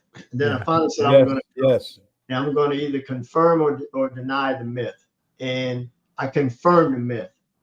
Like, I made an appointment and I had to wait 3 months for it, or 4 months, and then they called and they canceled. I had to make another, so I made another one, and on the day of my appointment, I'm driving there. I'm like 5 minutes away. They called and said, "Oh, we have to cancel your appointment." I said, "No, you're not. I'm coming right now. I'm 5 minutes away." What's your name? What's your name? I'll come in and talk to you then. Right? And they get to, "Well, what happened? They called an emergency meeting last night." Well, I said, "Well, you got my number. Why don't you call and tell me? Why do you have to wait till 10:30 in the morning as I'm driving here to do that?" Right. And I said, the reason I got in VA in the first place is to confirm or deny the myth, and it's not a myth. Y'all got stuff all straight. Well, I didn't use profanity. I refrained. I didn't even turn Sarmated for on. I was. I said, "You know what?" I said, this is about me in terms of my appointment. I said, the way you guys treat people, it ain't going to affect me right now, but you know it's going to affect that person that's 70, 75, whatever their age are. They don't have. They don't have the vigor to put up with this, to fight you, so they're just gonna go home and die. Right. My uncle, 74. Right. He want to use his benefit. And that's gonna be on you, but you're not gonna know because you canceled your appointment. They didn't even get here. Yeah. After that, they hurry up and got me in. That was my intake. I had to do the blood work and all. That's all it was. Well, we can get you because they say all the doctors are in the meeting upstairs. So, well, take me up there. This is a great time to tell them what the heck they're doing. We're gonna change the focus of the meeting right now. Right now. Right Well, now. we lost Bill. I'll ask Bill how to You gotta piggyback. be persistent. So Bill. when you're talking about I'm here. someone has to fight for him. Someone has to fight for him. Yeah, that's right. Definitely. Yes, sir. Well, I want to piggyback what Rodney was saying about U.S. vets, Bill. I know you and Rodney work simultaneously on a lot of things. So tell me about who you are, Mr. Bill. Yeah, so I'm CSI Bill. Stands for Common Sense Intelligence. That the high school students gave me that nickname because I come from a military family. My dad was in the Marines for 22 years, and he used to always, besides spank that butt, he would say, "Use your common sense, boy." And so I grew up saying, "Use your common sense, use your common sense." And I started teaching in high schools, and I said the same thing, and the kids got together and said, "Mr. Montgomery, you always talking about common sense. We're gonna make you a nickname, CSI Bill." And I was like, "Okay." So I've been that since 8 years ago. How'd you meet Rodney? Oh man, I met Rodney. Oh, I met Rodney at, man. It's been Jack in the Box. Jack in the Box. Like all of us. What you talking about? You better go back to 1972. I was 2 years old. Yeah. There I you met go. Rodney from a guy named Al Ramirez, radio guy, and he was talking about Rodney's. Man, you gotta meet this guy, and I met Rodney, and ever since we connected up, we got some of the same views. Man, we started connecting up, and then I think Farron came maybe a little bit later. Same thing, man. So I met Farron, quickly. Farron went to the schools, man, and just dynamic, man. So we're on the same page, man. Of course, I was 18 years old. I was jumping out of airplanes, so I went into the 82nd Airborne down in North Carolina. Had a great time, man, and actually I was gonna do 20 years, but it started getting soft, even back then. So I was like, man, I got to get out of here, man. Even back then. So now it's really, really soft. Yeah. Oh my God, they can't recruit. Their recruiting levels are lowest ever. Bill, we can't see your face, Bill. We need to see your face. You see them sexy lips, Bill. We'll see their face. There you go. LL Cool J. There you go.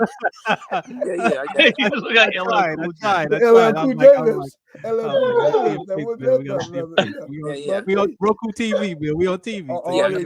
That's right. In the square. And actually, you want to get kicked off the TV, bro. No, that's right. I'm glad you guys said it. And obviously, you can see the NASA shirt because I got there you go. With NASA, and man, I'm happy to be able to give the information on this platform, and thank you guys so much because media exposure that's right. Everything these days. So thank you guys for having me on, and I'm just gonna kick it back to you guys, man. I'm just happy to be here. Now, I got a question. Hey, also, go ahead, right. if you want to know more about Bill, just go to hiddenpioneers.com. That's hidden HIDDEN pioneers.com. We're really excited because Bill is connected to some great people. There's a lady named Emmeline King.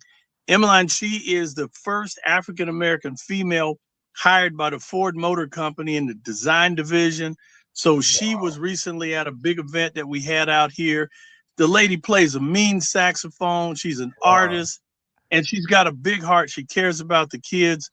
And Bill, every Monday night, Bill has a stream that he does, and we go live, and we just kind of work together with people who come in to talk about solutions, not just talk, but we're looking for solutions for the community through STEM education and STEAM, that's science, technology, engineering, the arts, and math. And Bill is kind of bringing back, the shop classes and the lab classes for the young people. And that's what the Hidden Pioneers is all about. And that's my measure too. I'm running for city council, is to bring it back. Me and Rodney talking about that. Because Rodney's my campaign manager.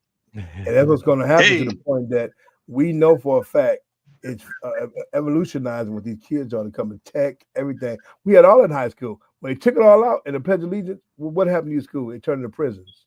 Their mindsets got slaved out in their mind. That's what the kids all messed up at. I mean, so NASA is like, they're doing ads now. They're doing the CIA's doing ads. They ain't never did CIA done never did. We want you in the CIA. I'm like, what?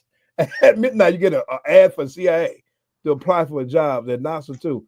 Now the astronauts that was stuck in space for 11,000 years. When they came down, they said they was paying them $5 a day. Did you see that? Is that true?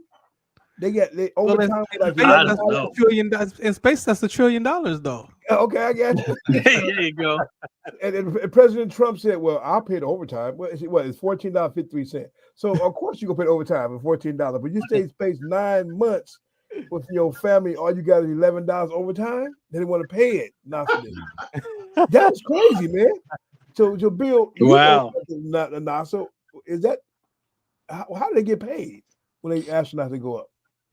Well, it's almost like the military. You're on a contract and you sign up and you make 65 cents an hour, man, for 24 hours, man. That's okay, there you go. That's good money, man. 65. Yeah.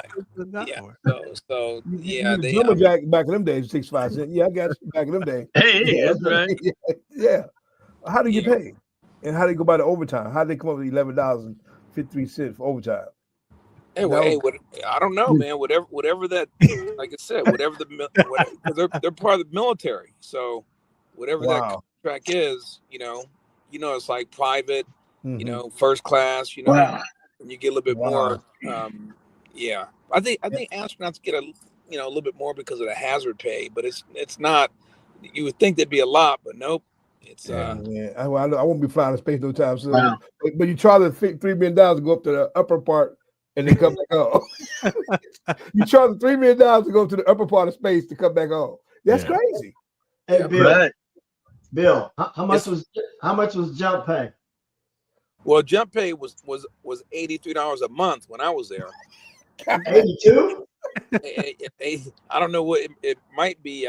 What year was that? This was 83 to 86. Okay. Yeah, it was $55. Did they give you a tip if you turn your ankle? It was $55. Sorry, Mention said he was getting $55 back in his days. 77 is $55. Hey, I'm trying to get service connected now as we speak. Oh my God, man. My ankles and stuff. He turned his ankle.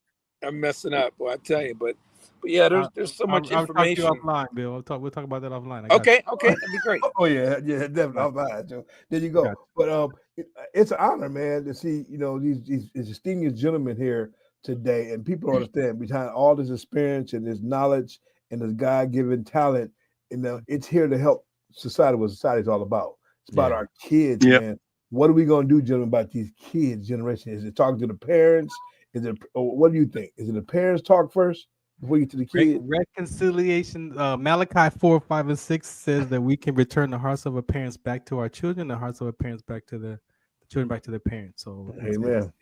For me, it's either direction. We can get our children to develop and go home and share what they learned from an emotional, from mental toughness standpoint. That parent's going to come to the school and be like, what are you teaching my child? Because now they're talking different. They ain't talking like they used to. And now we draw that. Right. Or we have the parent come in and have a conversation. One way or another, that's where it starts. For me, it starts at that family dynamic. And if we can restore that heart of that child back to that parent, and I truly honor my father and mother, I'm not going to want to hurt you.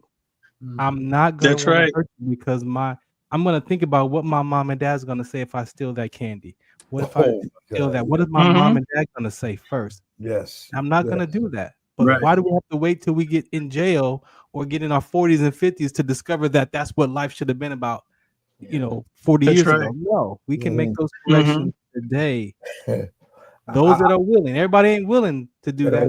Those that are willing to look at that conversation. That's right. Yeah, like a famous the famous Eddie Griffin said, "We my black folk were so fast we had to beat that street light out." Hey, let me tell you, that's right. Catch this pass or be in the house and going in the house. Yeah, you go to the house. So brother was running the 109.3, trying to get home, but a street light came out. As soon as it blinked, it was a wrap. Yeah. Drop the ball, drop the bat, drop the football. That's it. Man, nowadays, they're 11 years old out there until 10, 11 o'clock on school nights, running around, shooting guns. No, man.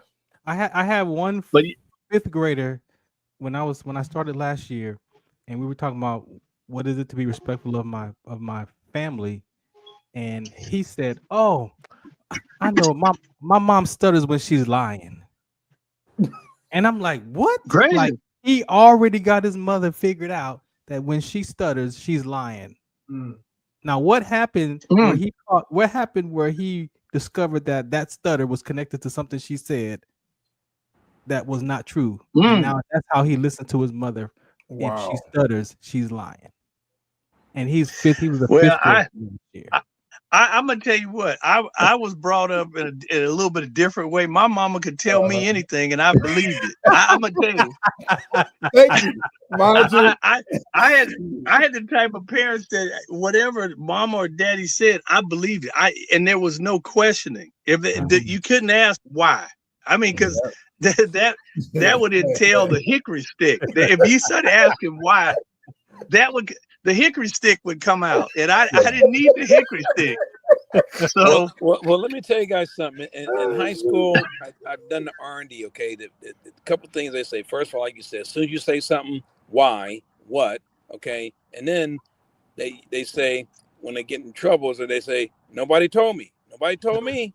So those are the things that the kids say now. Why, what, and nobody told me. Yeah. Wow. And Bill also has a great thing, and it's called the the cell phone curriculum that Bill has. It's the pocket computer, and Bill is also has a curriculum that's teaching the young people how to confidently use a cell phone and not to abuse it and not to get addicted to it, because so many kids. Parents say, hey, you used to be able to put a kid on restriction. All you got to do is take their cell phone. They'll freak out. So, the whole thing is, but now we know that there's a lot of very good uses of the cell phone and all of the access and everything. But there's a lot of bad. Yeah, it's too much. It's overkill.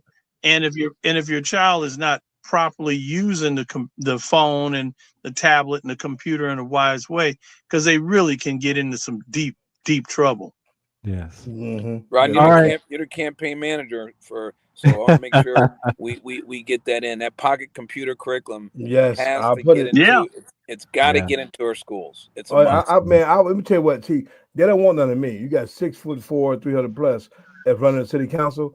I'm not running. So you can make a threat. Them daddies can make threats. I mean, I'm highly trained. So I wish you would approach my podium. Please approach it and say what you're gonna say. I want people to know that it's your fault as a parent. You're failing as a parent because while your kids out there at 17 shooting, doing drive-by, mini bikes up and down the street at nighttime, go-karts, and we allow the police allow them to drive around the streets like that now. Yeah, it's like I got a question because I just happened to be in Hollywood the other night, and I was, man, these dudes came down the street stunting on dirt bikes, no headlights, no helmet.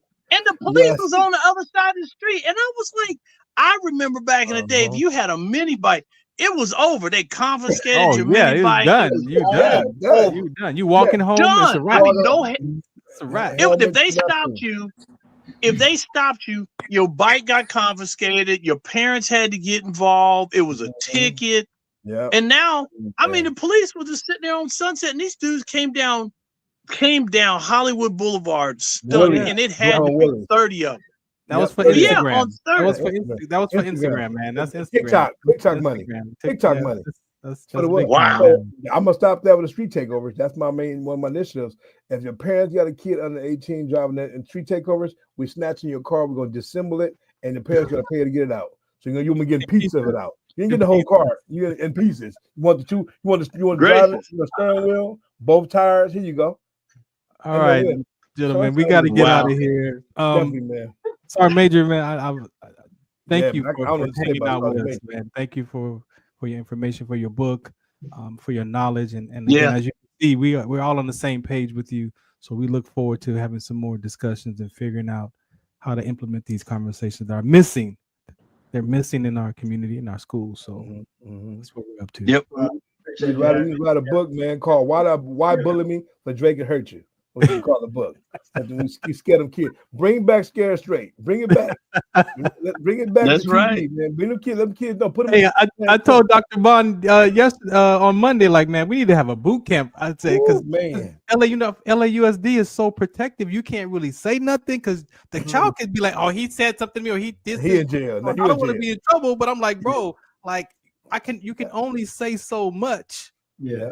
Right. I'm like, we need to have a boot camp so we could do some front leading rest or something every time when they mess up. Like you corrective, you don't get in shape at the same time or something. But they're so protected, not in the wrong way, but you really can't even say much to them without trying to get it. You might be in trouble for saying something, but you can't do that. You can't say that. Yes. Listen, at Washington Prep High School, they had 2 ROTC instructors. One was there for a long time, man. He had his uniform and stuff like that in the front lobby, blah, blah. Man, he said something to a kid. The kid said he said something. They got rid of him. Man. Yeah. That's tough. The kids are the winners. The kids are the winners. That's tough. So man. definitely. Mm-hmm. But so Mr. Womack, what we need to do with you is make sure we get our information. And then, of course, we would love to you guys come out again. Me and Farron is doing a grand opening for an all-male salon. Beard done. It's called Hammer and Nails. It's an all-male salon. Have a bar. It's nothing for the gentlemen to get pampered. The owner, Fred Russell, we're gonna be doing live, so you go out and get your stuff done, Rodney. We have a day. We'll let you know. And it's gonna be I'm coming down. Yeah, and come out support. Your vets we're gonna have vets there. We got some special guests there coming out. So look out for me and Farron doing bags to canvas live sports show from Hammer Nails at SB 12-1 Olympic Boulevard in the city of Los Angeles near Brentwood area. So nice area right in the middle of a complex. So Fez, Russell is the CEO, owner, and it is a franchise. Anyone can own one. Anybody can own a Hammer Nails salon for men. So I appreciate y'all for hanging out with us tonight on the Trench Talk edition. Thank you, Farron. Thank you so much for your time. Appreciate y'all. Good seeing y'all. Peace. All right. Take care, everybody. Blessing all, gentlemen.